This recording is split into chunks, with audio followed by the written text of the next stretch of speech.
Sino nga ba ang unang nag-upload sa YouTube? Alamin natin ngayon kung sino nga ba talaga at kung gaano karami ang naging views nito sa loob ng 18 taon. Ang kwento ng paglalakbay ni Jod Kerem. Noong April 23, 2005, isang simpleng pangyayari ang nagbukas ng pinto patungo sa isang online na revolusyon. Ito ay ang unang pag-upload sa YouTube na ginawa ni Jod Kerem, isang taga San Mateo, California. Sa kanyang maikli at simpleng video na may pamagat na "Me at the Zoo", ipinakita ni Jod ang kanyang sarili sa harap ng elephant enclosure sa San Diego Zoo. Sa loob ng 19 segundo, inilahad niya ang kanyang mga obserbasyon tungkol sa elepante na nagsilbing simula ng lahat. Kahit na hindi pa ito ang pinakamalaking viral video sa YouTube, ito ay naging makasaysayan bilang unang video na nailagay sa platform. Mula noon, ang YouTube ay lumago ng labis at naging tahanan ng milyon-milyong video, mula sa mga simpleng vlog hanggang sa mga blockbuster na musika at pelikula. Dahil kay Jod Kerem, mas pinadali niya ang paraan para sa mga tao na magbahagi ng kanilang mga karanasan, opinyon, at talento sa buong mundo, kaya't siya ay itinuturing na isa sa mga pangunahing nag-ambag sa pag-unlad ng online video sharing.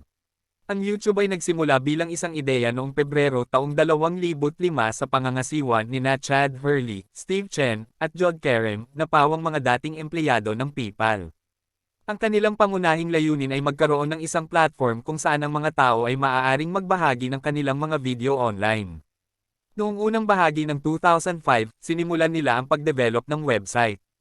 Unang video upload, noong April 23, 2005, si Jod Kerem ang nag-upload ng kauna-unahang video sa YouTube, ang "Me at the Zoo". Pinadala nila ang link sa mga kaibigan at online communities upang mapansin ang kanilang platform. Ang mga tao ay nagsimulang mag-upload ng mga video mula sa iba't ibang mga genre.